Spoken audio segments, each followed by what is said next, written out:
على خاتم النبيين اما بعد فاعوذ باللہ من الشیطان الرجیم بسم اللہ الرحمن الرحیم. پڑھیے الصلاۃ والسلام علیک یا رسول اللہ وعلی آلک واصحابک یا حبیب اللہ. الصلاۃ والسلام علیک یا نبی اللہ وعلى آلك وأصحابك یا نور اللہ. پیارے پیارے اسلامی بھائیوں اور سوشل میڈیا کے ناظرین، الحمدللہ عز وجل رب کریم کا جتنا شکر ادا کریں وہ کم ہے کہ مالک کریم نے ہمیں ایک بار پھر اپنی اور اپنے حبیب علیہ الصلوۃ والسلام کے ذکر کی محفل میں بیٹھنے کی سعادت بخشی ہے، اور جتنا شکر ادا کریں وہ کم ہے کہ ایک بار پھر ہمیں ماہ ربیع الاول بھی عطا کیا ہے. اللہ اس مہینے کو ہم سب کے لیے برکتوں والا، رحمتوں والا اور عافیتوں والا بنا دے. درود پاک پڑھنے کے بے شمار فضائل و برکات ہیں. حضرت انس بن مالک رضی اللہ تعالی عنہ سے مروی ہے کہ رسول اللہ صلی اللہ تعالی علیہ وسلم نے ارشاد فرمایا: من صلی علی مرۃ واحدۃ فتقبلت محى اللہ عنہ ذنوب 80 سنہ. آقا فرماتے جو مجھ پر ایک مرتبہ درود پاک پڑھے اور وہ قبول کر لیا جائے تو اللہ عز و جل اس شخص کے 80 سال کے گناہ معاف فرما دیتا ہے. ایک درود پاک، آئے ہائے اس قدر برکتیں ہیں. اور یہ مہینہ تو ویسے بھی درود پاک کا مہینہ ہے، یہ مہینہ تو میلاد مصطفیٰ کا مہینہ ہے، پیارے آقا کی بارگاہ میں درود پاک کے نذرانے پیش کرنے کا مہینہ ہے. قبلہ شیخ طریقت امیر اہل سنت بانی دعوت اسلامی حضرت علامہ مولانا ابو بلال محمد الیاس عطار قادری صاحب نے ہمیں ایک بڑا ہی پیارا ٹارگٹ دیا ہے، وظیفہ دیا ہے کہ اس مہینے میں تمام ہی اسلامی بھائی، اسلامی بہنیں، بلکہ گھر کے بچے بھی روزانہ 1200 بار درود پاک پڑھیں تو انشاءاللہ عز و جل ہم سب مل کر ربیع الاول میں 12 ارب درود پاک کا تحفہ نبی پاک کی بارگاہ میں پیش کریں. سبحان اللہ. تو پھر انشاءاللہ بہت سارے مسائل تو ویسے ہی حل ہو جائیں گے، کیونکہ نبی پاک علیہ الصلوۃ والسلام فرماتے ہیں جس کا مضمون ہے کہ جو شخص مصیبتوں میں ہو اور پریشانیوں میں ہو تو اس کو چاہیے کہ مجھ پر کثرت سے درود پاک پڑھے کہ درود پاک مصیبتوں اور پریشانیوں کو لے جاتا ہے. تو اگر ہم چاہتے ہیں ہمارے پرابلمز، ہماری کلیمٹیز، ہماری ڈیفیکلٹیز یہ دور ہو جائیں تو زبان ذکر و درود سے تر رکھیں. اللہ مجھے بھی آپ کو بھی کثرت سے درود پاک پڑھنے کی توفیق عطا فرما. آئیے مل کر محبت سے با آواز بلند درود پاک پڑھ لیں. صلو علی الحبیب صلی اللہ تعالی علی محمد صلی اللہ علیہ وسلم. مبارک مہینہ اور مبارک ہستی کی آمد کا مہینہ. میرے آقا مدینے والے مصطفیٰ صلی اللہ تعالی علیہ وسلم کی ذات وہ ہے کہ ان کی سیرت پر جب بھی کسی نے قلم اٹھانے کی کوشش کی، جب بھی ان کی ذات پر بات کرنے کی کوشش کی، بیان کرنے کی کوشش کی، سچی بات یہ ہے مفتی صاحب بیٹھے ہیں کہ لکھنے والا ہو یا بولنے والا ہو وہ حیران ہو جاتا ہے. وہ ایک طرح سے کہتے ہیں نا زچ ہو جاتا ہے کہ میں بات کیا کروں، کس صفت پر بات کروں، کس کمال پر بات کروں. اللہ کریم نے نبی پاک علیہ الصلوۃ والسلام کو ایسا با کمال بنایا، ایسا جس کو کہیے کہ عروج عطا فرمایا کہ جس آپ کی صفت پر بات کریں، آپ کے جس کمال پر بات کریں تو عقل حیران ہو جاتی ہے. بڑے بڑوں نے قلم اٹھانے کی کوشش کی، بڑے بڑوں نے بات کرنے کی کوشش کی. شاعر مشرق لکھتے ہیں نا: لوح بھی تو، قلم بھی تو، تیرا وجود الکتاب، گنبد آب گینا رنگ، تیرے محیط میں حبا، عالم آب و خاک میں تیرے ظہور سے فروغ، ذرہ ریگ کو دیا تو نے طلوع آفتاب. ذرہ ریگ کہتے ہیں ایک ریت کے ذرے کو حضور آپ نے تو طلوع آفتاب بنا دیا. وہ مکہ پاک، وہ مدینہ طیبہ جو ریگستان ہے، مگر قدم مصطفیٰ تو کیا مدینے میں لگے ہیں کہ آج طلوع آفتاب بنا ہوا ہے. پیرس، یورپ، امریکہ، UK جدھر بھی دیکھیں عاشق رسول کہیں بھی ہے اس کا دل مدینے کے لیے دھڑکتا ہے. جس کو نبی پاک سے نسبت ہوئی ذرہ ریگ کو دیا تو نے طلوع آفتاب. بلال حبشی حبشہ کے غلام تھے مگر نبی پاک کی نسبت ہوئی تو آج عاشقوں کے امام بن گئے. جس صحابی کو دیکھیں جب نبی پاک سے نسبت ہوئی آج ان کا نام لیتے ہیں تو ہمارا سر ادب سے جھک جاتا ہے.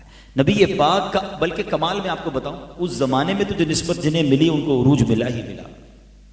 آپ نبی پاک کی نسبت کا کمال دیکھیں کہ آج مور دین 1400 ایئرز ہو گئے ہیں میرے آقا کو دنیا سے پردہ فرمائے ہوئے. آج بھی وہ نسبت کا کمال دیکھیں کہ آج بھی جو نبی پاک کا نام لیتا ہے نا، سرکار کی شان بیان کرتا ہے، سرکار علیہ السلام کی عشق کی بات کرتا ہے، سرکار سے محبت کی بات کرتا ہے، آج بھی لوگ اسے پلکوں پر بٹھاتے ہیں، آج بھی اسے عروج مل رہا ہے. آپ دنیا بھر میں ثنا خوانوں کو دیکھیں، آپ نعت خوانوں کو دیکھیں، آپ ان علماء کو دیکھیں جو نبی پاک کی عشق کی بات کرتے ہیں، آج بھی لوگ انہیں اپنی پلکوں پر بٹھاتے ہیں، آج ان سے محبت کرتے ہیں، ان کو عزت دیتے ہیں. وہ شاعر لکھتے ہیں نا کہ ان کے جو غلام ہو گئے وقت کے امام ہو گئے، نام لیوا ان کے جو ہوئے ان کے اونچے نام ہوئے.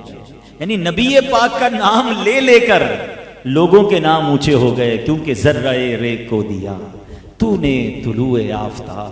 نبی پاک کی شان تو اتنی نرالی ہے کہ بریلی کے تاجدار امام عشق و محبت اعلیٰ حضرت نے بھی قلم اٹھایا. ایک کلام میں تو ایسا لگتا ہے سیدی اعلیٰ حضرت وہ لفظ ہی ڈھونڈتے رہے کہ حضور کو میں نے کہنا کیا ہے، حضور کی شان کن الفاظ سے بیان کرنی ہے. وہ کہتے ہیں سرور کہوں کہ مالک و مولا کہوں تجھے.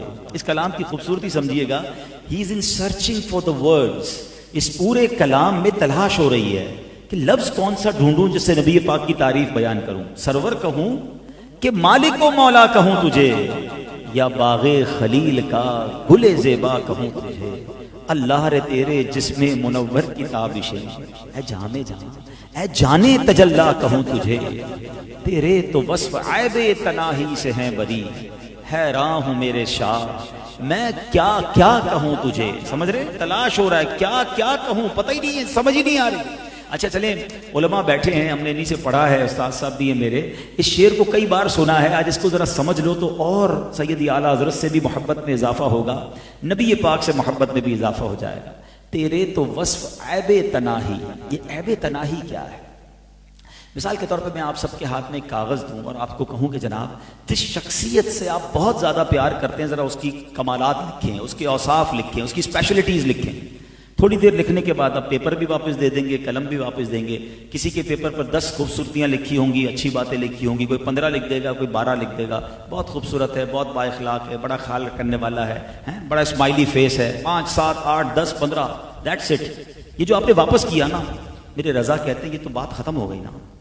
یہ بھی تو ایک عیب ہے نا کہ جس کی بات ختم ہو جائے. ختم ہونے کو کہتے ہیں تناہی، اینڈ. اعلیٰ حضرت کہتے ہیں حضور آپ کے تو اوصاف اتنے ہیں جو ختم ہی نہیں ہوتے ہیں. عیب تناہی سے بھی برا ہے حضور، آپ کے اوصاف ختم نہیں ہو رہے. اور بات دیکھیں کتنی لاجیکل کی ہے. آج 1450 سال اپروکسیمیٹلی ہو گئے ہیں، بات ختم نہیں ہو رہی ہے. آج بھی علماء سیرت کی کتابیں لکھ رہے ہیں، آج بھی نبی پاک کی ذات پر ایسے ایسے مدنی پھول لے کر آتے ہیں. اللہ اکبر. وہ بات ہے کہ بڑھتی جا رہی ہے، بات ہے کہ بیان ہوتی جا رہی ہے. دنیا کی ہر زبان میں چرچا بلند ہو رہا ہے. دنیا کے کئی ملکوں میں ریسرچ نبی پاک کی سیرت پر ہو رہی ہے اور طرح طرح کے پہلو لے کر سبحان اللہ دنیا لے کر آ رہی ہے. کیونکہ بات یہ ہے وَرَفَعْنَا لَكَ ذِكْرَكَ کا ہے سایہ تجھ پر، ذکر اونچا ہے تیرا، بول ہے بالا تیرا، تو گھٹائے سے کسی کے نہ گھٹا ہے نہ گھٹے، جب بڑھائے تجھے اللہ تعالیٰ تیرا. تو اللہ نے وعدہ فرمایا ہے چرچا تو بلند ہونا ہے. تو اعلیٰ حضرت کہتے ہیں حضور حیران ہوں میرے شاہ میں کیا کیا کہوں تجھے.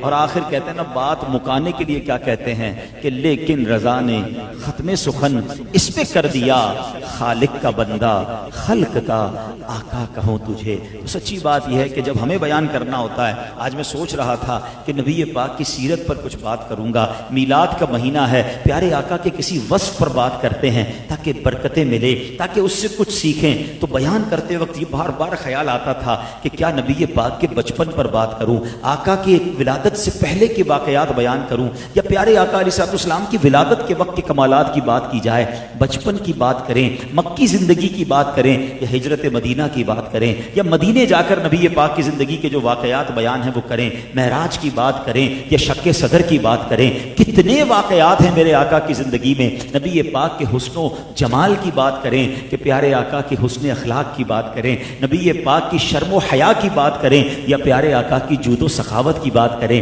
عقل حیران ہو جاتی ہے کہ سرور کائنات کے بارے میں کیا کیا باتیں کی جائیں. مگر آج میں نے ایک ایسا ٹاپک منتخب کرنے کی کوشش کی ہے, ایک ایسا موضوع نبی پاک کی سیرت سے تلاش کرنے کی کوشش کی ہے کہ جو میری اور آپ کی زندگی میں روز پیش آتا ہے, اور شاید اس پر اگر ہم عمل کرنے والے بن جائیں تو بہت سارے پرابلم ہمارے حل ہو سکتے ہیں. کیونکہ ہم میں سے بہت سارے وہ ہیں جو اس کام میں دن رات مبتلا ہیں. اگر ٹھیک کر لیں تو کمال ہو جائے گا, اور ٹھیک نہ ہو تو بربادی ہو سکتی ہے. وہ کیا ہے؟ وہ ہے گفتگو, وہ ہے بات چیت. آپ کو معلوم ہے میرے آقا کیسے گفتگو کرتے تھے؟ آج میں نے جو ٹاپک سلیکٹ کیا کہ ہم کیوں نہ آج نبی پاک کی گفتگو پر بات کریں, پیارے آقا کے الفاظ پر بات کریں, نبی پاک کے انداز پر بات کریں. آئے ہائے, میرے آقا پتہ ہے کیسے گفتگو فرماتے تھے؟ ہم صلاۃ والسلام میں شعر بھی پڑھتے ہیں. اعلیٰ حضرت نے اس دہن مبارک اور اس گفتگو پر جو بات کی ہے نا کہ سنو باتیں کیسی ہوتی نبی پاک کی, اعلیٰ حضرت فرماتے ہیں وہ دہن جس کی ہر بات وحی خدا.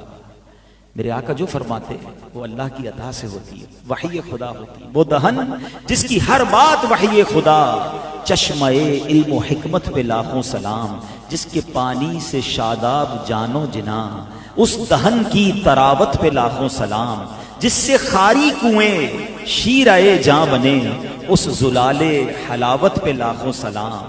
وہ زبان جس کو سب کن کی کنجی کہیں, اس کی نافذ حکومت پہ لاکھوں سلام, اس کی پیاری فصاحت پہ بے حد درود. آئے ہائے, نبی پاک کی گفتگو کی فصاحت, اس کی پیاری فصاحت پہ بے حد درود, اس کی دلکش بلاغت پہ لاکھوں سلام, اس کی باتوں کی لذت پہ لاکھوں درود, اس کے خطبے کی ہیبت پہ لاکھوں سلام. وہ دعا جس کا جوبن بہارے قبول, اس نسیم اجابت پہ لاکھوں سلام, جس کے گچھے سے لچھے جھڑے نور کے, ان ستاروں کی نزہت پہ لاکھوں سلام. مسکراتے کیسے تھے؟ جس کی تسکین سے روتے ہوئے ہنس پڑے, اس تبسم کی عادت پہ لاکھوں سلام, جس پہ نہریں ہیں شیر و شکر کی رواں. میرے آقا کا گلا کیسا تھا, باتیں کیسی تھی؟ کہتے ہیں بڑی میٹھی بول, کچھ کسی کے بارے میں ہم کہتے ہیں کہ بہت میٹھا بولتا ہے. آؤ اعلیٰ حضرت کیا کہتے ہیں میرے آقا کیسے گفتگو فرماتے, جس پہ نہریں ہیں شیر و شکر کی رواں, اس گلے کی نظارت پہ لاکھوں سلام. آئے ایسی باتیں ہوا کرتی میرے آقا علیہ الصلوۃ والسلام کی. آئیے کچھ حدیثیں سنتے ہیں. نبی پاک علیہ الصلوۃ والسلام کے بارے میں آتا ہے کہ پیارے آقا علیہ الصلوۃ والسلام, حضرت ابو درداء کہتے ہیں کہ میں نے نبی پاک کو دیکھا کہ آپ محو گفتگو تھے, اور آپ علیہ الصلوۃ والسلام گفتگو کرتے ہوئے مسکرا رہے تھے. آپ گفتگو فرماتے ہوئے کافی مسکرایا کرتے. حضرت ابن عباس فرماتے ہیں کہ میں نبی پاک علیہ الصلوۃ والسلام جب گفتگو فرماتے تو آپ کے دندان مبارک سے گویا نور نکلا کرتا تھا. سبحان اللہ. تو مسکرا کر گفتگو کرنا یہ بڑا سنت ہے. ایک بار حضرت ابو درداء کی جو زوجہ ہیں ام درداء رضی اللہ تعالیٰ کہتی حضور میں دیکھتی ہوں کہ آپ جب بھی مجھ سے بات کرتے ہیں بہت مسکراتے ہیں. اب یہ بڑی عجیب بات ہے کہ بیوی شوہر سے کہے کہ آپ مجھ سے بات کرتے ہوئے بہت مسکراتے ہیں. آج کل تو ایسی خوش نصیب بیوی کم ہی ہوگی, شوہر سارے شہر میں مسکراتا پھرتا ہے مگر بیوی کے سامنے نہیں مسکراتا. حالانکہ ہمارے حسن اخلاق اور ہمارے اچھے کردار کا زیادہ حقدار ہماری فیملی کے لوگ ہیں, مگر وہ بیوی کہہ رہی ہے, وہ زوجہ کہہ رہی ہے کہ حضور آپ جب مجھ سے بات کرتے ہیں مسکراتے ہیں, اس کی کیا وجہ؟ ابو درداء کہتے ہیں بات یہ ہے کہ میں نے جب بھی نبی پاک کو دیکھا ہے نا صلی اللہ تعالیٰ علیہ وسلم, آقا نے جب بھی مجھ سے گفتگو فرمائی یا میری طرف توجہ فرمائی, نبی پاک مسکرایا کرتے تھے. میرے آقا اتنا مسکراتے تھے. پہلا سبق بیان بھی کرتا جاؤں گا, گفتگو کی بات بھی ہوتی جائے گی, مگر امپلیمنٹیشن بھی تو کرنا ہے نا. میلاد کا مہینہ آیا تو کچھ تو سیکھنا ہے نا.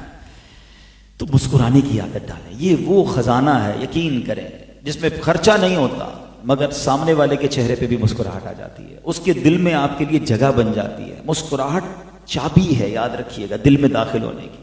اچھا آپ مسکرائیں, آپ کو مسکراتے لوگ, آپ کے سامنے بھی لوگ مسکرائیں گے. اچھا ایک عجیب معاملہ یہ ہے کہ کچھ لوگ بالکل نہیں مسکراتے. نہ کریں ایسا. آپ اگر ہر دل عزیز بننا چاہتے ہیں, آپ دیکھیں اب تو دنیا میں کسٹمر سروس کے لوگوں کو باقاعدہ ٹریننگ دی جاتی ہے کہ آپ نے اسمائلی فیس رکھنا ہے, جو مسکرا نہیں سکتا اس کو جاب نہیں ملتی. ٹھیک ہے نا. اب ہم اس لیے مسکرائیں کہ میری جاب پکی ہو جائے, میں اس لیے مسکراؤں کہ میرا گاہک سامان لے جائے, کیوں نہ سنت کی نیت سے مسکراؤں. یہ فائدے تو ملتے رہیں گے کہ جاب بھی اچھی ہو جائے گی, کاروبار بھی اچھا ہو جائے گا, مگر سبحان اللہ ہر بار مسکرانے پر سنت کا ثواب بھی ملتا رہے گا. مسکرانا بھی صدقہ ہے، حدیث پاک میں آتا ہے، ہائے ہائے مسکراتے جاؤ ثواب کمائے جاؤ، لیکن نیت کیا ہو کہ میں سنت کی نیت سے مسکرا رہا ہوں۔ اتنا بعض اوقات تو لوگ جو ہے وہ منہ سجائے رکھتے ہیں، وہ کہتے ہیں نا پتہ نہیں کتنے دن ہو گئے مسکرائے ہوئے، تو ایسا نہ کریں۔ اچھا آپ کو مسکراتا چہرہ اچھا لگتا ہے نا، آپ مسکرائیے، آپ بھی اچھے لگیں گے۔ اچھا کچھ لوگ ہوتے ہیں جو کہتے ہیں یار پتہ نہیں سارے لوگ دوسرے سے ایک دوسرے سے باتیں کرتے ہیں، مجھ سے کوئی باتیں نہیں کرتا، شکایت کرتے ہیں مجھ سے کوئی دوستی نہیں کرتا، پتہ نہیں کیا ہے ان لوگوں کو، مجھ سے میرے قریب کوئی نہیں آتا۔ تو نارملی اس طرح کے لوگ اپنی شکایت خود کر رہے ہوتے ہیں کہ میں ہوں ایسا کہ یہ سب کے پاس جا رہے ہیں، میرے پاس نہیں آ رہے۔ بھائی اپنے آپ کو چیک کرو نا، کیوں نہیں آ رہے تم سے ملنے، کیوں تمہارا کوئی دوست نہیں ہے، کیوں تمہارے پاس کوئی بیٹھنا نہیں چاہتا؟ کیونکہ پرابلم ہے، پرابلم یہ ہے کہ مسکرانا تو دور کی بات، دیکھیں فرق ہے، کچھ لوگ وہ ہوتے ہیں جس کے اندر خوشبو آتی ہے، مسکراہٹ، حسن اخلاق، مزہ آتا ہے بیٹھ، اور کچھ وہ ہوتے ہیں جن کے اندر کانٹے لگے ہوئے ہوتے ہیں، جب جاؤ کوئی کانٹا چبھو دیتے ہیں۔ کون بیٹھے گا بھائی، ہر وقت طنز، ان سے ہاتھ ملاؤ نا، خیر تو ہے کپڑے صاف نہیں پہنے، ارے میں ہاتھ ملانا ہے تو نے میرے کپڑوں کی انسپیکشن کر دی، لگتا ہے بڑے بیمار ہو گئے، کھانا وانا نہیں کھاتے کیا؟ بندہ کہا یار میں ڈاکٹر کے پاس تو نہیں ہے، میں تو آپ سے ہاتھ ملانے، یعنی always they have some complains. ایسے لوگوں کے پاس بیٹھنا کوئی پسند نہیں کرتا۔ اس پہ کئی لوگ تو وہ ہوتے کسی کے گھر جائیں نا، ہم اچھا خاصا کسی کو گھر پہ بلائیں کہ حضرت آئیے گھر پہ دعوت، اب اس کو عزت دی ہے، دعوت دی ہے، بھائی آ جاؤ، اب گھر آئے، یار پچھلی بار بھی آیا تھا تو یہی کلر بھی نہیں چینج کروایا، پرانے ہو گئے تمہارے صوفے ہیں، اتنے کنجوس ہو، صوفے تبدیل نہیں کرتے، کھانا آیا تو میں یہ کھانا نہیں کھاتا، میں تو چاول نہیں کھاتا، میں روٹی نہیں کھاتا، کوئی نہ کوئی پرابلم ہی ہے ان کو۔ وہ جب جائے گا تو میزبان کے آگے آئندہ اس کو نہیں بلانا بھائی۔ تو آپ نے خود اپنے لیے دروازے بند کیے ہیں، جائیں کسی کے گھر تو اچھے مہمان بن۔ دیکھیں بات پرابلم پتہ ہے کہ ہم پڑھتے نہیں ہیں، سنت کے بارے میں پتہ نہیں، اتنا شاندار دین ہے میرا اور آپ، نبی پاک کی سنت تو پڑھو یار۔ کسی کے گھر جائیں، جدھر میزبان بٹھائے ادھر بیٹھے، ہم میزبان کہنے حضرت اس کرسی پہ بیٹھے ہیں تو ہم کہنے میں ادھر بیٹھوں گا، ارے کیا پتا اس بیچارے کی اس کرسی کا پردہ پھٹا ہوا ہو، اس کی ٹانگ ٹوٹی ہوئی ہو، اس غریب نے اس کو صحیح طریقے سے مینج کیا اور آپ کو دکھانا نہ چاہتا، آپ کو ادھر بیٹھا، آپ کہنے بیٹھوں گا ادھر، ہو سکتا ہے اس لیے وہاں نہیں بٹھا رہا ہو کہ وہاں سے فیملی نظر آئے گی، بے پردگی ہوگی۔ شریعت دیکھیں کتنی خوبصورت ہے، جدھر بٹھائے ادھر بیٹھ جائے، کھانا پیش کرے، پسند آ جائے تو کھا لیں، نہیں آ جائے تو ہاتھ روک لیں، شکوہ نہ کریں۔ لیکن ادھر تو ڈیمانڈ ہی ختم نہیں ہوتی، ابھی بیٹھے نہیں ہے تو بھائی میرے لیے وہ والی کولڈ ڈرنک لانا، کیا پتا اس میزبان نے کولڈ ڈرنک کا انتظام ہی نہ رکھا ہو، ٹیشو پیپر لے آؤ ذرا، بھائی ہر گھر میں نہیں ہوتا ٹیشو پیپر۔ اب مانگنے کی عادت، ایکچولی جو اخلاق ہے نا، جو ہمیں شریعت سکھاتی ہے کہ آپ ایک اچھے مہمان بن کر جائیں، بوجھ بن کر نہ جائیں۔ ابھی میں آگے ایک حدیث بھی سناؤں گا کہ ہماری طبیعتوں میں کیا تبدیلی بہت ضروری ہے۔ بہرحال میں کنٹینیو کرتا ہوں۔ مسکرانا، آپ بلیو کریں، آپ فیملی میں زبردست ہو جائیں گے، آپ دوستوں میں ہر دل عزیز ہو جائیں گے، آپ کا کاروبار اچھا ہونا شروع ہو جائے گا، لوگ آپ سے ملنا پسند کریں گے اگر آپ کے چہرے پر اسمائل ہے، آپ حشاش بشاش ہو کر لوگوں سے ملیں۔ دیکھیں ایک بات یاد رکھیں، اس وقت دنیا میں بہت ٹینشن ہے، لوگ بڑے پریشان ہیں، ان کی مہنگائی کے مسائل ہیں، ان کے فیملی کے ایشوز ہیں، فرسٹریٹ ہیں، اور آپ بھی جناب منہ سجائے بیٹھے ہیں تو کون قریب آپ سے آئے گا؟ آپ کہتے ہیں نا شربت نہ دیں کریں بات لطف سے، یہ شہد ہو تو پھر کسے پرواہ شکر کی ہے۔ آپ مسکرا کر مل تو لیں تاکہ بیچارے کا کچھ غم، کچھ ٹینشن دور ہو جائے۔ تو اللہ کرے کہ یہ بات ہمیں سمجھ آ جائے، آپ یقین کریں آپ انشاءاللہ لوگوں کے دلوں میں جگہ بنائیں گے۔ اچھا نبی پاک علیہ الصلوۃ والسلام کے بارے میں ایک اور بہت خوبصورت انداز کہ پیارے آقا علیہ الصلوۃ والسلام بلا ضرورت گفتگو نہ فرماتے، آپ علیہ الصلوۃ والسلام طویل خاموشی فرماتے، ٹھہر کر گفتگو فرماتے، جس پہ نہ فضول گوئی ہوتی اور نہ کوتاہی۔ اب یہ بھی بڑی کمال کی، ایک تو بہت بولنے کی عادت، یہ انسان کے وقار کو ختم کر دیتی ہے۔ بعض لوگ اتنا بولتے ہیں کہ بندہ کہتا ہے یار اس کے اندر میوٹ کا بٹن کدھر ہے، یہ خاموش کب ہوگا؟ ایسا کر کے ہم اپنا وقار خود ختم کر دیتے ہیں۔ مطلب ہمیں دیکھ کے لوگ گھڑی دیکھیں، اچھا حضرت میں چلتا ہوں، نہیں رکو اور بتانا ہے، ارے بھائی وہ نہیں سننا چاہتا، آپ اور بتانا چاہ رہے ہیں، آپ کی ویلیو کم ہو رہی ہے۔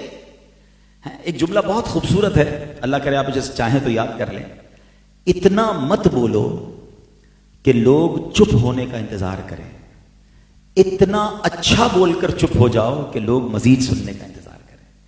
فرق ہے نا، لوگ کہیں حضور کچھ اور کہیں نا، اس کا مزہ اور ہے، اور لوگ کہیں حضرت میں چلتا ہوں، آپ کہیں نہیں اور بیٹھو، نہیں۔ اب دنیا بہت فاسٹ ہو گئی ہے جناب، پہلے دیکھیں ایک گھنٹے ہم بیانات کرتے ہیں، اب 1 گھنٹے کا بیان ہم نے چھوڑ دیا، بھائی ہم نے کہا بھائی 30 منٹ بہت ہیں، بھائی ان سے 30 منٹ لے لو، یہ بڑا بات ہے۔ اب تو دنیا چلی گئی. پہلے 5-7 منٹ کا کلپ دیکھتے تھے, اب تو 30 سیکنڈ کا ان کو اسٹیٹس دیکھنا ہے. اب تو یوٹیوب وغیرہ فیس بک پہ سنا ہے 5-10 سیکنڈ کی ایڈ آنا لگ گئی. سائیکی سمجھ گئے نا لوگ کہ بھائی یہ 5-10 سیکنڈ ہی سنیں گے, 30 سیکنڈ سنے گی قوم. ہم کہہ رہے ہیں نہیں میری پوری سنو. اور ایک ہی بات ریپیٹ کرنے کی بہت عادت ہوتی ہے لوگوں کو. آپ کو پتہ ہے اتنی زیادہ گفتگو کرنے والے کے لوگ فون نہیں اٹھاتے. ہاں آپ کے ساتھ بھی ہوگا, یار اس کا فون اٹھایا نا اس نے آدھے گھنٹے پہلے سے نہیں رکھنا ہے. اب بات بیچارے کو بڑی ضروری کرنی ہے, لیکن اس لیے آپ نہیں اٹھا رہے کہ اس بندے نے اپنا امیج یہ ڈالا ہے کہ یہ سلام دعا بھی آدھے گھنٹے کی کرتا ہے. نہ کریں ایسا. آپ شارٹ اینڈ سویٹ بات کرنا سیکھ جائیں. بڑا خوبصورت عربی کا مقولہ ہے, خیر الکلام, شاید حدیث پاک ہے, خیر الکلامی ما قل ودل. سب حدیث پاک ہے. سبحان اللہ. کیا آپ دیکھیں نبی پاک کی باتیں دیکھیں. اچھا یہ خود لفظ کتنا مختصر ہے, یعنی یہ بہت پیاری بات بھی فرما دی اور 2 لفظوں میں فرما دی. یہ سمجھیے, سیکھیے بات. آج کے دور میں تو بڑی امپورٹنٹ ہے. خیر الکلامی, بہترین کلام کیا ہے؟ ما قل ودل, مختصر اور پردلیل. Short and sweet, to the point. بات کرو ٹو دی پوائنٹ, نہ لمبی اتنی. تو یہ ہم لمبی بات کر کے اپنا امیج خود گراتے ہیں, اور پھر ہمیں بعض اوقات لوگ سننا بھی پسند نہیں کرتے.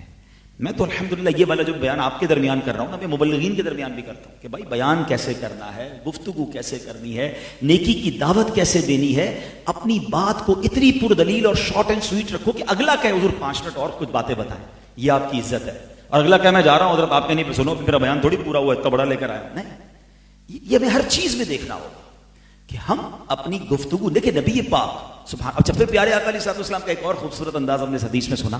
آپ ٹھہر ٹھہر کر گفتگو فرماتے ہیں, آرام آرام سے. حدیثوں میں آتا ہے سننے والا جو ہے نا, آپ علیہ الصلوۃ والسلام کے الفاظ گننا چاہتا نا تو الفاظ گن لیتا, کاؤنٹ کر سکتے تھے آپ الفاظ کو. کچھ لوگ اتنا تیز بولتے ہیں, شالیمار ایکسپریس بھی شاید سلو چلتی ہے, بندے کو دوبارہ کہنا پڑتا ہے تھوڑا سا رک گیا, دوبارہ کہیں کیا سمجھ نہیں آئے, اوپر سے نکل گئی. اتنی تیز بولنے کی کیوں ضرورت ہے؟ اچھا کچھ لوگ بڑا اونچا اونچا بولیں گے. اچھا مجھے یاد ہے ایک بار ہم کسی ٹریول میں تھے تو برابر سے مجھے لگا جھگڑا ہو گیا. ہمارے ساتھ کچھ دوست ساتھ ٹریول کر رہے تھے, میں گیا, میں نے کہا خیر تو ہے؟ کہہ رہے نہیں ہم تو باتیں کر رہے تھے. میں نے کہا یار ویسے باتیں کر رہے ہیں, مجھے لگ رہا لڑائی ہو رہی ہے. ہمارا اسٹائل ہی ایسا ہے. او بھائی یہ مسلمانوں والا اسٹائل نہیں. اگر سنت پر عمل کرنا ہے نا تو ٹھہر کر پیار سے میٹھا بولے. آج کل دیکھیں جتنی اچھے انداز سے آپ بات کریں گے اتنا لوگ آپ کو سنیں گے, آپ سمجھا سکیں گے, کاروبار میں بھی کام آئے گی. اور سنت کی نیت سے کریں, اللہ آپ کو مبلغ بنا دے, آپ کو داعی بنائے. اگر کسی کو دین کی بات بھی بتانی ہے تو ٹھہر ٹھہر کر واضح الفاظ کے ساتھ. سبحان اللہ. اچھا پھر نبی پاک علیہ الصلوۃ والسلام کے ایک اور بڑی خوبصورت ادا کہ سرکار دو عالم علیہ السلام جب کسی کی طرف توجہ فرماتے نا تو پورے متوجہ ہوتے, مبارک نظریں نیچی رہتی, نظر شریف آسمان کی بجائے زیادہ تر زمین کی طرف رہتی. اور اکثر نبی پاک آنکھ کے مبارک کناروں سے دیکھا کرتے تھے. نیچی نظروں کی شرم و حیا پر درود, اونچی بینی کی رفعت پہ لاکھوں سلام. ادھر دیکھ رہے ہیں ادھر دیکھ رہے ہیں, آوارہ نظری نہیں, باوقار. کیا انداز ہے سرکار دو عالم صلی اللہ تعالی علیہ وسلم کا. اچھا پھر نبی پاک علیہ الصلوۃ والسلام کی ایک اور یہ معجزہ بھی ہے پیارے آقا علیہ الصلوۃ والسلام کا. ابھی تو میرا مائک لگا ہوا ہے نا, تو جو پیچھے بھائی بیٹھے ہیں ان کو آواز جا رہی ہے, ٹھیک ہے. پیارے آقا علیہ الصلوۃ والسلام کی شان یہ تھی, اس زمانے میں تو مائک نہیں تھا. جتنے لوگ ہوتے تھے خطبہ سننے کے لیے ان سب کو یکساں آواز جاتی تھی. 1,24,000 صحابہ تھے عرفات کے میدان میں. نبی پاک نے جب خطبہ دیا تو صحابہ کہتے ہیں جو سب سے آخر میں صحابی بیٹھے تھے ان تک بھی پراپر آواز جا رہی تھی. یہ نبی پاک کی آواز کا معجزہ. اچھا ایک اور بڑی کمال کی بات علماء نے لکھی کہ پیارے آقا رب کا پیغام لے کر آئے تھے نا, تو رب کا پیغام پہنچانا تھا اور واضح و نصیحت کے ذریعے پہنچانا تھا. تو آپ ایک کمال دیکھیں کہ تمام صحابہ میں آپ کو نابینا صحابہ ملیں گے, سماعت سے محروم کوئی صحابی نہیں ملے گا, تاکہ نبی پاک کی ہر بات ان کے کانوں تک پہنچے. نابینا صحابہ ہیں مگر کوئی صحابی ایسا نہیں تھا کہ جو سن نہ سکتے ہوں, کیونکہ پیارے آقا رب کا پیغام لے کر آئے تھے تو یہ پیغام پراپر ٹرانسمٹ ہو جائے, یہ پیغام پراپر ان تک پہنچ جائے. اس لیے رب نے نبی پاک کے ان صحابہ پر بھی یہ مہربانی فرمائی کہ کوئی بھی صحابی ایسا نہیں تھا جو سماعت سے محروم تھا. اچھا اب نبی پاک علیہ الصلوۃ والسلام کی یہ تو ایک انداز گفتگو ہو گیا جو ہم سب نے سیکھنا ہے. اب جب میں بات کر رہا تھا کہ نبی پاک کے جو الفاظ ہوتے تھے نا وہ اتنے کمال کے تھے, گفتگو اتنی فصاحت و بلاغت والی تھی. یہ آپ کو یاد رکھنا ہوگا کہ نبی پاک علیہ الصلوۃ والسلام کس دور میں آئے. نبی پاک جس دور میں آئے نا، اس دور میں عرب کے لوگوں کا ایک الگ کمال یہ تھا کہ they were so much intellectual. وہ بہت کمال کی گفتگو کرنے والے تھے، ان کو اپنی گفتگو پر ناز بھی بڑا تھا. یعنی وہ زمانہ تھا، آپ شاید حیران ہوں گے کہ تلواروں کے ساتھ ساتھ الفاظ سے بھی مقابلہ ہوتا تھا. ایک دوسرے پر حملے اشعار کے ذریعے بھی ہوتے تھے. یعنی دشمن کچھ شعر لکھ کر بھیجتے تھے، یہ اس کا جواب اشعار میں دیتے تھے. یعنی جب نبی پاک علیہ الصلوۃ والسلام کے ساتھ صحابہ ہوتے تھے نا، تو معاذ اللہ دشمن نبی پاک کی گستاخی میں اشعار لکھتے تھے. اور سیدنا عبداللہ بن رواحہ، حضرت حسان بن ثابت، اللہ اکبر، یہ نبی پاک کی نعتیں لکھ لکھ کر اس کا جواب دیا کرتے تھے. بلکہ سبحان اللہ، نبی پاک کا ایک فرمان جس کا مضمون حضرت عبداللہ بن رواحہ کے بارے میں کہ اے عبداللہ، تمہارے اشعار ان دشمنوں کے لیے تیروں کی مانند ہیں. تو یہ ایسا دور تھا. اچھا، عرب کی لوگوں کو ویسے ہی اپنی گفتگو بڑا ناز ہے، اور ان کو حق بھی ہے. جتنی فصاحت عربی زبان میں ہے نا، دنیا کی کسی زبان میں نہیں ہے. ٹھیک ہے، اب آپ کو ایک اور بات بتاؤں کہ آپ کو اندازہ ہو جائے گا کہ دور کیسا تھا اور مائنڈ سیٹ کیا تھا. کہ عرب کے جو عربی ہوتے ہیں، عرب میں رہنے والے وہ کون ہوتے ہیں؟ عربی ہوتے ہیں. جو عربی نہیں ہوتے وہ کون ہوتے ہیں؟ ہم سب کیا ہیں؟ عجمی. آپ کو پتا ہے عجمی کے معنی کیا ہے؟ عجمی کہتے ہیں گونگے کو. آپ نے بڑے سکون سے کہہ دیا کہ ہم عجمی ہیں. ایکچولی عرب کے لوگوں کا کہنا یہ تھا بولنا ہمیں ہی آتا ہے، ہمیں ہی گفتگو آتی ہے، باقی دنیا تو گونگی ہے. That's why we are all عجمی. ہم عربی نہیں ہے نا، تو ہم عجمی کا معنی ہی گونگا ہے. اب آپ کو سمجھ آ گیا ہوگا کہ مائنڈ سیٹ کیا تھا گفتگو کا. اچھا، ایسے موقع پر نبی پاک تشریف لائے اور ان سے بات کرنی ہے، ان کو اللہ کا پیغام دینا ہے، تو کتنا سپیریئر کوالٹی کی گفتگو درکار تھی. اچھا، پھر سونے پر سہاگا یہ کہ نبی پاک کسی مدرسے میں نہیں گئے، نبی پاک کا کوئی استاد نہیں ہے، پیارے آقا نے باقاعدہ کوئی کتاب پڑھی نہیں ہے، اور بات کرنی ہے ان لوگوں سے جو اپنے زمانے کے پروفیسر سمجھ لیں، اپنے زمانے کے ون آف دا بیسٹ سمجھ لیں، ان کے سامنے جا کر بات کرنی ہے. مگر رب نے سبحان اللہ اپنے حبیب کو کیسا علم عطا فرمایا کہ جب نبی پاک گفتگو کرتے نا، تو پتہ ان کا حال کیا ہوتا تھا؟ آؤ بریلی کے تاجدار سے پوچھتے ہیں. وہ کہتے ہیں تیرے آگے یوں ہیں دبے لچے. فصحا عرب کے بڑے بڑے حضور انٹلیکچوئل بیٹھے ہوتے تھے سامنے، بٹ دے ور شاکڈ. وہ حیران ہو جاتے تھے کہ یہ کون سے الفاظ ہیں؟ تیرے آگے یوں ہیں دبے لچے، فصحا عرب کے بڑے بڑے، کوئی جانے منہ میں زبان نہیں بلکہ جسم میں جان نہیں. آقا میں نثار تیرے کلام پر، ملی یوں تو کس کو زبان نہیں. ارے بڑے بڑے آئے گفتگو کرنے والے، مگر جب میرے آقا بیان فرماتے پھر کیا ہوتا؟ وہ سخن ہے جس میں سخن نہ ہو، وہ بیان ہے جس کا بیان نہیں. اللہ اکبر. نبی پاک قرآن کی آیت تلاوت کرتے، وہ مان جاتے کہ یہ کسی بشر کا کلام نہیں ہے، یہ رب کا کلام ہے. اور نبی پاک کی حدیثوں میں ایک حدیث تو میں نے مختصر سنائی نا، کہتے ہیں نا کوزے میں، دریا کو کوزے میں بند کر دینا. ایک ایک لفظ آج بھی نبی پاک کے ایک جملے پر پوری کتابیں لکھی جا رہی ہیں. پیارے آقا کی ایک حدیث پر جناب بڑی شرح لکھی جا رہی ہے. تو آج میں نبی پاک کی ایک حدیث بھی بیان کروں گا. پہلے تو میں یہ چاہوں گا کہ ہم یہ نیت کر لیں کہ ہم بھی ٹھہر کر، مسکرا کر، تیز آواز میں نہیں، چلا کر نہیں، اور بری گفتگو نہ کریں، اچھی گفتگو کریں. گفتگو کرتے وقت آلویز ٹرائی ٹو ریممبر کہ جو میں کہہ رہا ہوں یہ ریکارڈ ہو رہا ہے، یہ لکھا جا رہا ہے. تم دروازہ بند کر کے کبھی ابو نظر آ جائیں تو سائڈ پہ ہو جاتے ہو، مگر فون پہ جو باتیں کر رہے ہو وہ اس لیے ابو کو نہیں سنانا چاہتے کہ وہ باتیں اچھی نہیں ہیں. جو دوستوں میں بیٹھ کر ہم گفتگو کرتے ہیں، ہم نہیں چاہتے کہ ہمارے والدین سنیں. تمہیں یہ تو فکر ہے کہ والدین نہ سنیں، مگر جو کرامن کاتبین فرشتے ہمارے ساتھ ہیں وہ ایک ایک لفظ لکھ رہے ہیں. وہ بندہ سوچے کہ میری گالیاں کیا میں فرشتوں کو لکھواؤں گا، میری گندی باتیں کیا میں فرشتوں کو لکھواؤں گا. اور اگر یہ نامہ اعمال قیامت کے دن مجھے پڑھ کر سنانا پڑ گیا، جہاں صرف والدین نہیں، وہاں تو میرے آقا بھی ہوں گے، غوث اعظم بھی ہوں گے، صحابہ بھی ہوں گے، سارے اولیاء ہوں گے، میں کیسے وہ باتیں پڑھ کر سنا سکوں گا؟ تو وہ بولو جس کو قیامت کے دن پڑھ سکو، وہ مت بولو جس کو پڑھنے میں شرمندگی ہو. تو کاش میں اپنی گفتگو کے بارے میں محتاط ہو جاؤں. اور یاد رکھیے یہ جو زبان ہے نا، یہ جنت میں لے جانے والا آلہ بھی ہے، اور یہی زبان جہنم کے گہرے گڑھے میں گرا دینے والی بھی چیز ہے. ہاں ذرا مل کر کہیے سبحان اللہ، الحمدللہ، اللہ اکبر. کتنی دیر لگی؟ 30 سیکنڈ بھی نہیں لگے. مگر اسی زبان سے آپ نے 3 جنت میں درخت لگوا لی ہے نا؟ مزیدار چیز. بولتے جائیں جنت میں درخت، نیکیوں کا میٹر چالو شروع. اور یہی زبان سے کوئی غیبت کرے، یہی زبان سے دل توڑے، یہی زبان سے گالیاں نکالے، یہی زبان سے فحش کوئی، یہی زبان جہنم میں. اور بعد اللہ یہی زبان سے کفریہ کلمات کہہ دے تو ایمان سے خارج ہو سکتا. یہ بڑی کمال کی چیز بھی ہے. اور بڑی خطرناک چیز بھی ہے، اس کے بارے میں بڑا کانشیس ہونا ہے۔ حدیث پاک کا مضمون ہے نا، جس کا مضمون ہے کہ حدیث پاک بڑی کمال کی ہے، دنیا میں کوئی کسی کو جنت کی گارنٹی نہیں دے سکتا، مگر نبی پاک نے کیا فرمایا، تم مجھے 2 چیزوں کی گارنٹی دے دو، میں تمہیں جنت کی گارنٹی دیتا ہوں۔ اور وہ 2 چیزیں کون سی ہیں؟ داڑھوں کے درمیان والی اور رانوں کے درمیان والی، یعنی زبان اور شرمگاہ، ان 2 کو صحیح استعمال کر لو، حرام سے بچ جاؤ، نبی پاک فرماتے میں تمہیں جنت کی گارنٹی دیتا ہوں۔ It means it's not easy, آسان ہوتا تو اتنی بڑی گارنٹی تھوڑی ملتی۔ زبان کو دیکھیں نا، زبان کو کنٹرول کرنے کے لیے 32 سپاہی ہیں، 32 دانت ہیں، پھر بھی یہ 32 سپاہیوں کا پہرا توڑتی ہے اور کسی کا جا کے دل توڑ دیتی ہے، کسی پہ اٹیک کر دیتی ہے، نہیں آتی قابو میں نا۔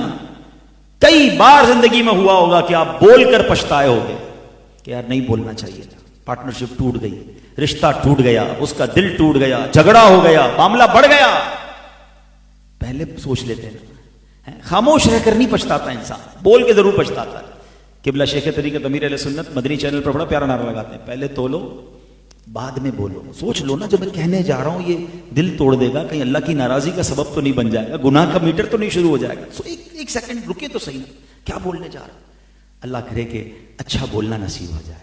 اب آؤ میں بتاتا ہوں میرے آقا کیسی گفتگو فرما۔ ایک حدیث، مجھے اندازہ ہے کہ میں اپنے بیان میں کہہ چکا ہوں کہ میں لمبا بیان نہیں کرتا، تو میں انشاءاللہ ان شارٹ ہی رہوں گا۔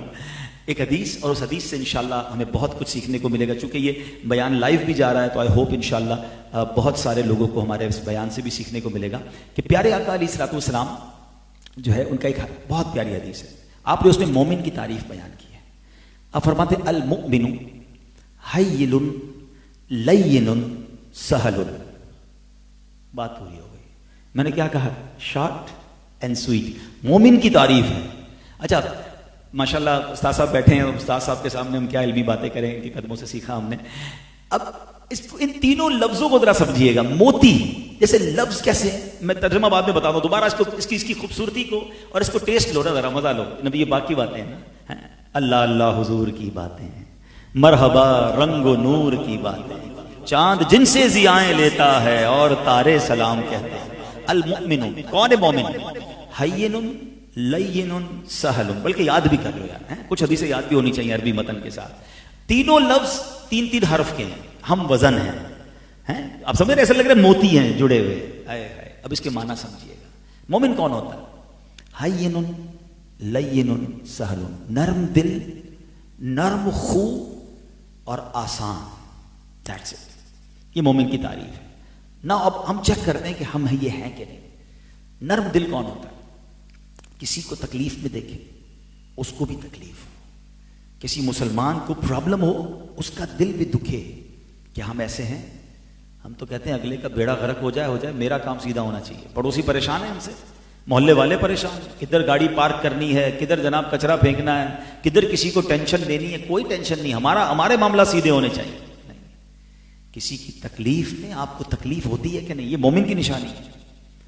مسلمان تو ایسا ہے کہ اگر افریقہ میں کوئی مسلمان پریشان ہے اس کو یہاں تکلیف ہونی چاہیے۔ حدیث پاک میں مضمون ہے کہ مسلمان تو ایک عمارت کی مانند ہے، ایک حصے کو تکلیف ہو دوسرے کو پرابلم ہوتی ہے۔ ہمیں مومن اس لیے کہا گیا کہ ہم سب ایک دوسرے کے خیر خواہ ہیں، کسی کو نقصان پہنچا کر مجھے بھلا نہیں چاہیے، سب کا بھلا، سب کی خیر اور سب کے بھلے میں اپنی خیر، ہمیشہ لوگوں کی بھلائی کو سوچیں۔ اب بلیو کریں، آپ لوگوں کے لیے اچھا کریں، اللہ آپ کے لیے اچھا کر دے گا۔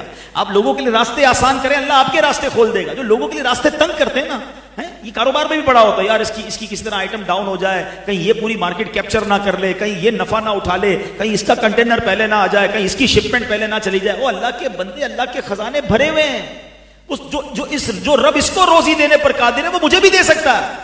میں کیوں یہ سوچتا ہوں کہ اس کو مل گیا تو میرا رہ جائے گا؟ یا اللہ اس کو اور دے، مجھے بھی دے۔ یہ پوائنٹ سمجھیے گا، یہ بڑا باریک سا پوائنٹ ہے۔ میں آپ کو اس کو لاجیکلی طریقے سے سمجھاتا ہوں۔ مثال کے طور پہ یہ بھائی یہاں بیٹھے ہیں، میں ان کو 20,000 روپے دے دوں کہ یہاں سے شروع کریں اور 1,000 روپے بانٹنا شروع کریں۔ تو جب یہ بانٹنا شروع کریں گے نا تو ادھر والے اسلامی بھائی کیا سوچیں گے، یار اس کے پاس تو ہیں 20,000، 1,000 بانٹیں گے تو ادھر تو ختم ہو جائیں گے۔ ہو سکتا ہے یہاں سے 2 بندے کھڑے ہوں گے اور آگے آ کے جلدی سے لے لیں گے، کیوں کہ پتہ ہے نا اس کے ہاتھ میں 20,000 ہے۔ لاجک ہے واقعی، یار ہیں 20,000، پھر تو ٹھیک ہے۔ اس کے پاس 20,000 ہیں اس لیے تمہیں ٹینشن ہے، میرے رب کے پاس تو انکاؤنٹیبل خزانے ہیں نا، میرا رب اسے دے رہا ہے وہ مجھے بھی دے سکتا ہے۔ میں یہ کیوں چاہتا ہوں کہ اس سے چھن کے مجھے مل جائے؟ میں یہ کیوں چاہتا ہوں اس کا برباد ہو کے مجھے مل جائے. یہ اتنی نیگیٹو اپروچ ہے. پھر حسد کس کو کہتے ہیں؟ یہ مومن نہیں ہے. آپ یہ کیوں سوچ رہے ہو کہ اللہ نے جب اس کو کروڑ پتی بنایا, اللہ نے اس کو عزت دی, اللہ نے اس کو بڑا کاروبار دیا, اللہ نے اس کو شہرت دی, اللہ نے اس کو خوبصورت, ارے جو رب نے اس کو دیا ہے وہ تمہیں بھی دے سکتا ہے, تم اللہ سے مانگو نا. تم یہ کیوں سوچتے ہو کہ اس کا چھین کے لے لو یا اس کا کسی طرح برباد ہو جائے؟ نہیں, اللہ اور دے, اس کو بھی دے, مجھے بھی دے. تیرے خزانے جب سے دنیا بنی وہ بانٹ رہا ہے, اور قیامت تک اس نے بانٹنے پھر بھی ختم نہیں ہونے. تو بتاؤ اے مفلسوں کہ پھر کیوں تمہارا دل اضطراب میں ہے؟ پھر کس بات کی غم ہے؟ اللہ سے مانگو اور دوسروں کی خوشی پر خوش رہنا سیکھو, دوسروں کے لیے آسانی کرنے والے بن جاؤ. واللہ اب ہم نہیں جانتے کہ آج میں اور آپ جو خوشحال ہیں نا, اللہ نے ہماری روزی دی ہے, ہمیں گھر دیے, ہم اپنے پیروں پہ چل رہے ہیں, پتہ نہیں کس کی دعا سے چل رہے ہیں. کبھی کبھی لگ رہا ہوتا ہے میری عقل میری ہوشیاری سے کاروبار چل رہا ہے. نہیں نہیں, کیا پتا تمہارے پاس کوئی ملازم ہو جس کی روزی کا انتظام لگانے کے لیے اللہ نے تیرا کاروبار چلا دیا ہو. اس کے گھر میں جو روٹی پکتی ہے, اس کی ماں جو ہاتھ اٹھاتی ہے, وہ تمہیں ترقیاں دے رہی. ہمیں کیا معلوم؟ نہ سوچا کرو یہ کہ میری عقل میری ہوشیاری میری پلاننگ, وہ میں نے جناب ٹائم پہ سودا کر لیا اور میں نے صحیح ٹائم پہ پروڈکٹ اٹھا لی. یہ اللہ ہی کروا رہا ہوتا ہے, کسی کی دعا سے چل رہے ہوتے ہیں ہم. تو اچھا سوچا کرو, پازیٹیو رہا کرو, کسی کا نقصان مت سوچنا. میں نے کئی بار بیان میں ایک بات کہی ہے, کبھی آپ کو زندگی میں ایسا فیل ہو نا کہ یار زندگی بڑی اچھی گزر رہی تھی اور اب جو ہے نا پرابلم آ رہی ہے. کبھی کبھی ایسا فیل ہو نا آپ کو کہ یار گھر بھی ٹھیک تھا, فیملی بھی ٹھیک تھی, کاروبار بھی ٹھیک تھا, صحت بھی ٹھیک تھی, اور اب آہستہ آہستہ چیزیں خراب ہو رہی ہیں, صحت میں گڑبڑ ہو رہی ہے, کاروبار ڈسٹرب ہونے لگ گیا ہے, بچوں میں بھی لڑائیاں ہو رہی ہیں. چیک کرو کسی کی ہائی تو نہیں لے لی, کسی پر زیادتی تو نہیں کر لی, کیونکہ جب کسی کی ہائی لگتی ہے نا سب کچھ بکھر جاتا ہے. ہم بعض اوقات نا مضبوط لوگوں سے بہت ڈرتے, نہیں یار اس کو تکلیف نہیں دینا, بڑے گارڈ وارڈ ہیں اس کے ساتھ, اس کے پیسے ٹائم پہ دے دینا, یہ بڑا آدمی ہے ورنہ چھوڑے گا نہیں. میں پنجاب میں گیا پچھلے دنوں, ایک بڑا پیارا جملہ سیکھا میں نے, ہاں سیکھنے کو ملتا ہے سفر میں. وہ کہتے ہیں مضبوط آدمی سے مت ڈرو, ماڑے آدمی سے ڈرو. کمال کی بات ہے. ماڑا کس کو کہتے ہیں؟ کمزور. کہتے کمزور سے ڈرو. وجہ کیا ہے؟ کہ مضبوط تو تم سے بدلہ لے لے گا, مضبوط کو تم ویسے ہی کچھ نہیں بگاڑتے ہو. تم نے اگر کسی کمزور کا بگاڑا نا تو بگاڑے گا تمہارا کچھ نہیں, وہ ہاتھ اٹھائے گا اور وہ دعا عرش تک جاتی ہے. اور جب اللہ کی بارگاہ میں مظلوم پکارتا ہے نا تو ظالم کا بیڑا غرق ہو جاتا ہے, برباد ہو جاتا ہے. ہاں کبھی کسی کو تنگ نہیں کرنا, کبھی کسی کو ستانا نہیں, کبھی کسی کا چھین مت لینا, کبھی کسی پر ظلم مت کرنا. وہ بھول گیا تو جا کے دے آنا. ہاں ارے یار وہ میرا تو کوئی بگاڑ نہیں سکتا, میرے سے کون وصول کر سکتا ہے, میں پتہ نہیں میرے آگے کون بولتا ہے, کوئی نہیں بولے گا, اس نے اللہ سے بات کرنی ہے. پھر جب رب نے انتقام لینا ہے نا تو پھر پتہ چلے گا, پھر ٹکرے مارتے رہو گے, کہیں نہیں جا سکتے, اس کی پکڑ بڑی شدید ہے. اللہ ہمیں نرم دل بنا دے, جیسا مومن میرے آقا چاہتے ہیں اللہ ایسا بنا دے, نرم دل کر دے, لوگوں کے لیے خیر خواہ بن جاؤ, آسان ہو جاؤ. پھر آقا فرماتے ہیں نرم خو, اس کی عادتیں بھی نرم ہوتی ہیں. اب وہ کون ہوتا ہے؟ کچھ لوگ ہوتے ہیں جن سے بات کرنے میں ڈر لگتا ہے, نہیں موڈ اچھا نہیں ہے. باس ہوتے ہیں, نوکر بیچارہ 3 دن سے آتا ہے کمرے میں, پھر چلا جاتا ہے, بولے صاحب کا موڈ صحیح نہیں ہے. اب موڈ کا انتظار کر رہی ہے قوم. بچے باپ سے بات نہیں کر پا رہے, ابو کی طبیعت, ابو کا موڈ ٹھیک نہیں, کل بات کریں گے. بلکہ ہمارے یہاں کچھ لوگ تو وہ ہیں کہ جن کے گھر والے مارکیٹ دیکھ کے بات کر رہے ہوتے ہیں, آج ریٹ کیا چل رہا ہے, بہت ڈاؤن ہے مارکیٹ, آج بات نہیں کرنی. پتہ ہے ان کا صاحب کا موڈ اس لیے ڈاؤن ہے کہ مارکیٹ ڈاؤن ہے, گھر والوں کی خیر نہیں. ارے گھر ہے کہ کوئی اسٹاک ایکسچینج ہے کہ گھر والے بھی ریٹ چیک کر کے آپ سے بات کر رہے ہیں؟ آپ کی مارکیٹ, آپ کا کاروبار مارکیٹ تک ہے, گھر میں تو نرم دل ہو جائیں. لیکن نہیں, بات کرنے میں ڈر لگتا ہے. نہیں, میرے آقا وہ ہیں صلی اللہ تعالی علیہ وسلم, صحابہ کرام اور صحابیات کو جو سوال کرنا ہوتا, ہاں جو پوچھنا ہوتا پوچھتے. There was no fear, کوئی گھبراہٹ, کوئی ڈر نہیں تھا. نبی پاک کو اتنے آسان اور کریم تھے کہ جب نبی پاک مدینہ پاک کی گلیوں میں نکلتے, بچے ہاتھ پکڑتے اور جس طرف لے جاتے میرے آقا ان کے ساتھ چلے جاتے. ہائے ہائے, وہ کونین کے والی ہیں اور اتنے آسان, اتنے نرم خو, اور مجھ سے کوئی بات نہ کر سکے, میرا ملازم میرے برابر میں نہ بیٹھ سکے, میرا غریب رشتہ دار مجھ سے بات نہ کر سکے, میں نگران ہوں تو میرا ماتحت مجھ سے بات نہ کر سکے, میں باس ہوں تو میرا امپلائی بات نہ کر سکے, میں شوہر ہوں تو میری بیوی بچے بات نہ کر سکے. تف ہے, بلکہ مجھے پتا ہے کہ کچھ ماں باپ بچے سے بات کرنے میں ڈرتے ہیں کہ بیٹے سے بات کروں گا تو لڑے گا, ڈانٹے گا. ارے اس تف ہے اس اولاد پر جس سے باپ بات کرنے میں ڈرتا ہے, اس بیٹی سے ماں بات کرنے میں ڈرے گی کہ بات کروں گی تو بیٹی چیخے گی مجھ پر. ارے تمہیں تمہاری زبان نہیں لٹک جاتی کہ تمہاری ماں تم سے ڈر رہی ہے؟ ارے ماں باپ کے آگے تو غلام بن کے رہو. ہاں کتابوں میں لکھا ہے کہ بیٹا باپ کے ساتھ ایسے رہے جیسے غلام آقا کے ساتھ رہتا ہے. حق ہے باپ کا. غلام کیسا ہوتا ہے؟ ایوری ٹائم ریڈی فور خدمت. بیٹا ایسے رہے. مگر حال کیا ہے کہ آج باپ غلام بنا ہوا ہے. بیٹا مجھے دوائی چاہیے، ابو ٹائم نہیں ہے. بیٹا ذرا پیسے، ابو کل تو دیے تھے. ارے باپ کو غلام بنا دیا. خدا کی قسم میرے اور آپ کے پاس جو کچھ ہے، جو دولت، جو عزت، جو شہرت ہے، وہ ہمارے ماں باپ کی وجہ سے. کبھی ماں باپ کو یہ مت کہنا یہ میرا ہے. ارے جو کچھ ہے انہی کا ہے، میں بھی تو انہی کا ہوں. تو کاش یہ بات سمجھ آ جائے. ہم نرم خو بنے، کسی کو مجھ سے ڈر نہ لگے. واقعی اگر آپ کو جس دن یہ فیل ہونا کہ یار مجھ سے کوئی بات کرنے میں ڈر رہا ہے، سمجھ لو میں اچھا آدمی نہیں ہوں. مجھ سے کیوں ڈر رہا ہے یار؟ میرا ملازم ہے، میں جا رہا ہوں تو مسجد کا خادم مجھ سے بات کرنے میں، کیونکہ میں لڑتا ہوں نا، ہر بات پہ ڈانٹتا ہوں. نہیں، سافٹ، آسان. اور جو اگلا لفظ ہے نا، ہین لین سہل. آئے جب میں یہ حدیث پڑھ رہا تھا، لفظ سہل جب میں پہنچا تو میں سمجھنا چاہ رہا تھا یہ سہل تو آسان کو کہتے ہیں، انسان آسان کیسے بن سکتا ہے؟ پھر ہمارے مفسر قرآن مفتی قاسم صاحب، میں نے ان کو کال کیا. میں نے کہا مفتی صاحب میں حدیث پڑھ رہا ہوں، کیونکہ حدیث کی شرح اپنی طرف سے تو نہیں کر سکتے نا، جو علماء کرام نے لکھی ہے ان سے پوچھ کے کریں. تو میں نے کہا میں اس حدیث کی شرح جو سمجھ رہا ہوں وہ یہ لگ رہی ہے کہ یہاں یہ مراد ہے کہ بندہ سب کے لیے آسان ہو جائے، ایزی ٹو ایکسیس ہو جائے. مفتی صاحب نے فرمایا آپ بالکل صحیح سمجھ رہے ہیں، یہی حدیث پاک کی شرح ہے. اب یہ کیا ہے کہ میں کسی سے دوستی کروں تو دوست کے لیے آسان، میں کسی کے ساتھ کاروبار کروں تو جس کے ساتھ کاروبار کر رہا ہوں اس کے لیے آسان، میں کسی کے پڑوس میں رہنے آ جاؤں تو میں پڑوسی کے لیے آسان، میں کسی سے رشتہ کر لوں تو میں رشتہ داروں کے لیے آسان. اب سوچ لیں ہم آسان ہیں یا مشکل ہیں؟ ہم سے کوئی کاروبار کر لے، پہلے تو ہم سے نماز میں ملتا ہے، کہتے یار اتنے با اخلاق ہے. کاروبار کرے تو بندہ ہی تبدیل ہو جاتا ہے. بولے وہی ہے یار جو نماز میں روز ملتا تھا، دو ہاتھ سے ملاتا تھا، السلام علیکم وعلیکم السلام، اب میرے پیسے ہی نہیں دے رہا ہے، اب میرے مال میں عیب نکالی جا رہا ہے، اب وعدوں کے خلاف کر رہا ہے. ارے کاروبار کرنے کے بعد تو تمہیں نظر آنا چاہیے تھا کہ میں وہاں بھی آسان ہوں. اچھا ایک بندہ ہے بڑا کمال کا، بڑا مشہور، بہت نرم دل، برابر میں گھر لے لیا ہم نے. گھر برابر میں لیا تو پتہ چلا کہ حضرت کیسے ہیں، یہ تو پڑوسیوں کا برا حال کر دیا. پڑوس میں آئے تو پڑوس کے لیے آسان، بلکہ یہاں تک کہ ہم سے کوئی رشتہ کرے، یہ تو اتنا بڑا پرابلم ہے ہمارے آج کے معاشرے میں. بندہ نیک نمازی اچھا بندہ دیکھ کر رشتہ کر لے، جیسے ہی یہ صاحب داماد بنے تو یہ داماد بننے کے بعد تو کچھ اور ہی بن گئے. ارے بندہ کہے یار یہ مطلب پتہ نہیں لگتا، تربیت ہی ایسی ہوئی کہ داماد بن کے سسرال والوں کا سمجھ لو کہ بیڑا غرق ہی کرنا ہے. ارے مزہ یہ ہے کہ اگر میں کہیں داماد بنوں تو وہاں بھی یہ بتاؤں کہ میں سچا مومن ہوں، آپ کے لیے آسان ہوں، ٹینشن نہ لیجئے گا. جس طرح آپ کا ایک بیٹا ہے میں بھی آپ کا بیٹا ہوں. مگر ہمارے یہاں تو جب تک داماد صاحب نہ آئے دعوت شروع نہیں ہو سکتی، اور جس دن شروع ہو گئی اس دن سسرال والوں کی خیر نہیں ہے.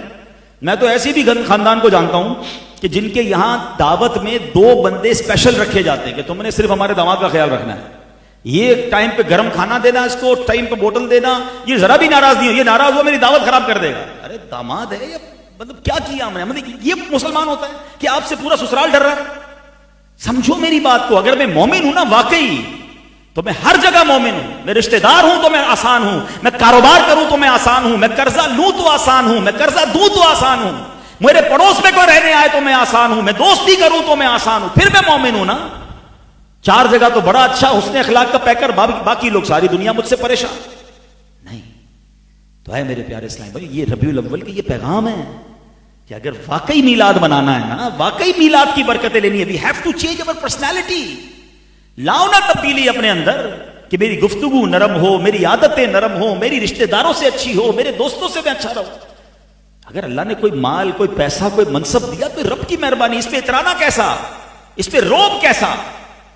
اچھا ایک طرف نعت سارے جھوم جھوم کر پڑھتے ہیں کہ تیری سادگی پہ لاکھوں، تیری عاجزی پہ لاکھوں، ہوں سلام عاجزانہ مدنی مدینے والے. دشمن آ جائے تو چادر بھی بچھا دیتے ہیں، گالیاں دیتا ہے تو کوئی دعا دیتے ہیں. سب کو شعر یاد ہے، ادھر کوئی گالی دے تو صحیح ہے ہم بتاتے ہیں، میں بتاتا ہوں کون. اور سچی بات یہ واقعی وہ بتاتا ہے کون ہے. ہاں یہ واقعی پتہ ہی جب چلتا ہے. اچھا لوگ کہتے ہیں بھائی میں شریف کے ساتھ شریف، بدماش کے ساتھ بدماش. مجھے آج تک یہ سمجھ نہیں آیا کون سا بٹن لگا ہوا ہے آپ کے اندر کہ جب بدماش سامنے آتا ہے تو آپ بھی بدماش بن جاتے ہیں. او اللہ کے بندے، شریف کے سامنے بھی شریف ہوتا ہے، بدماش کے سامنے بھی شریف ہوتا ہے. تب تو اس کا اخلاق چیک ہوگا نا. کوئی مجھے عطر کا تحفہ دے، میں مسکراؤں اور اس کو عطر کا تحفہ دوں، کیا کمال کیا. وہ بھی مسکرایا، میں بھی مسکرایا، کوئی کمال نہیں ہے. کمال یہ کوئی میرے مزاج کے خلاف بات کرے. اب میرے اخلاق ٹیسٹ شروع ہوگا نا، اب میرا انداز پتا چلے گا کہ میں واقعی با اخلاق ہوں کہ نہیں. تو اللہ کرے کہ دل میں اتر جائے میری بات. اللہ مجھے اور آپ کو حسن اخلاق کا پیکر بنا دے. نبی پاک کے اخلاق کا صدقہ عطا فرمائے، پیارے آقا کی مسکراہٹوں کا صدقہ عطا فرمائے، نبی پاک کی نرمی کا صدقہ عطا فرمائے. بہت چھوٹی زندگی ہے، یاد رکھو یار. یہ لڑائی جھگڑے انتقام دشمنیاں چھوڑ دو. ہم فلاں رشتہ دار کے گھر نہیں جاتے، ہم فلاں کو دعوت میں نہیں بلاتے، ہم اپنے پڑوسیوں کے پاس نہیں جاتے. کیوں یار؟ انہوں نے دعوت میں نہیں بلایا تھا، سیدھے منہ بات نہیں. یہ چھوٹی چھوٹی باتوں پر ہم نے کتنی نفرتیں، دیواریں پیدا کر لی. چھوٹی سی لائف ہے، پیار بانٹو، دوستیاں کرو. اور یہ جو رشتہ داری کاٹنا ہے نا بلا وجہ شرعی، آپ کو پتہ ہے کتنا بڑا گناہ ہے. شب برات، شب قدر جب بھی آپ پڑھیں وہ حدیثیں پڑھیں جس پہ فرمایا گیا کہ سب کی مغفرت ہو جائے گی، مگر جن بد نصیبوں کی مغفرت نہیں ہوگی ان کی لسٹ آتی ہے تو ہر لسٹ میں رشتہ داری کاٹنے والا ہوتا ہے. یعنی کتنا بڑا اللہ کی بارگاہ میں گناہ ہے کہ رشتہ داری کاٹنے والے کی مغفرت نہیں ہوتی بڑی راتوں میں بھی. اور ہم ہیں کہ چھوٹی چھوٹی باتوں پر دشمنیاں لے کے بیٹھے، رشتہ داری کاٹ کے بیٹھے. دل بڑا رکھو یار. ہم نے رشتہ دار جو ہے نا، ہمارے جتنے رشتہ دار ہیں سب انسان ہی ہیں، کوئی کمپیوٹر نہیں ہے. انسان سے ہو جاتی ہے غلطی، ہو گئی معاف کر دو انشاءاللہ. بڑا دل رکھو. تو اللہ کرے کہ ربیع الاول میں ہم سب کو معاف کر دیں، سب میں پیار بانٹیں، سب کا پازیٹیو سوچیں، نبی پاک کی حسن اخلاق کی خیرات حاصل کریں. تو بہرحال اس بار ربیع الاول کچھ نئے انداز میں مناتے ہیں. گھر سجائیں، لائٹیں لگائیں، اپنا آپ بھی سجائیں. آپ کی گفتگو سے لوگ محسوس کریں کہ یار آپ تو بہت نرم بولنے لگ گئے، آپ تو بہت میٹھا بولنے لگ گئے، آپ تو بڑے مسکرانے لگ گئے. تو آپ کہیں کہ ہاں میرے آقا کا میلاد آ گیا، میں نے مسکرانا شروع کر دیا، میں نے صرف سچ بولنا شروع کر دیا، میں نے جھوٹ سے توبہ کر لی، میں نے غیبت سے توبہ کر لی، میں دل آزاری اب نہیں کروں گا. اگر کی بھی ہے تو معافی مانگ لیں کسی سے، کوئی بات. اگر آپ کو آج یاد آ رہا ہے نا کہ ہاں یار فلاں ملازم، فلاں رشتہ دار، فلاں سے یار میں نے بدتمیزی کی ہے، اس کو واقعی جھاڑ دیا، سب کے سامنے ذلیل کر دیا، معافی مانگ لینا، کچھ نہیں جائے گا تمہارا. ہاں اس کا دل بھی بڑا ہو جائے گا، ورنہ ادھر معافی نہ مانگی نا تو ادھر پھنس جائیں گے. وہ کھڑا ہو گیا نا اگر اللہ کی بارگاہ میں تو پھر ادھر آپ کو نیکیاں دینی پڑے گی. ادھر پیسے نہیں چلیں گے، جس کے پیسے دبائیں ادھر دے دو. ادھر پیسے نہیں چلیں گے، ادھر سجدے، نمازیں، روزے، زکوٰۃ، حج سب لے جائے گا. اور کہیں ایسا نہ ہو کہ ہم دوسروں کے گناہوں کی وجہ سے جہنم میں جائیں. اللہ کرے کہ ہم اس کو سمجھنے والے بن جائیں. اور نبی پاک کو سب سے زیادہ پسند پتہ ہے کیا ہے؟ ربیع الاول کا ولادت کا ایک گفٹ بھی تیار کرنا ہے نا ہم نے. آقا فرماتے جعلت قرۃ عینی فی الصلاۃ، نماز میں میری آنکھوں کی ٹھنڈک رکھی گئی ہے. آئیے نیت کریں کہ اب ہماری کوئی نماز قضا نہیں ہوگی. ہم نیازی ضرور ہیں مگر پہلے نمازی ہیں. ہاں میلاد بنائیں، نمازی بن کر پکے 5 وقت انشاءاللہ. پھر دیکھیں کیسی میلاد کی برکتیں ملتی ہیں. اللہ پاک عمل کرنے کی توفیق عطا فرمائے. ایسی پیاری باتیں دعوت اسلامی کے ماحول میں سیکھی اور سکھائی جاتی ہیں. اگر اس طرح کے مزید بیانات سننا چاہتے ہیں، آپ چاہتے ہیں کہ ہمارے دلوں پر اثر ہوتا ہے، تو مدنی چینل اپنے گھر میں آن کریں، بیانات بھی سنیں. آج کل تو روزانہ مدنی مذاکرے ہو رہے ہیں. فیضان مدینہ دور بھی نہیں ہے، تو جب ہو سکے، میں ابھی بھی فیضان مدینہ سے ہی آ رہا ہوں، تو جب بھی ہو فیضان مدینہ مدنی مذاکروں میں چلے جایا کریں. نہ جا سکیں تو 12 ربیع الاول تک روز مذاکرے ہو رہے ہیں. اللہ کے ولی کی زیارت بھی کریں اور مدنی چینل کے ذریعے فیملی کے ساتھ بیٹھ کے گھر میں دیکھیں، تو انشاءاللہ بہت ساری باتیں سیکھنے کو ملیں گی. اللہ پاک عمل کرنے کی توفیق عطا فرمائے. آمین بجاہ النبی الامین صلی اللہ تعالی علیہ وسلم. صلو علی الحبیب.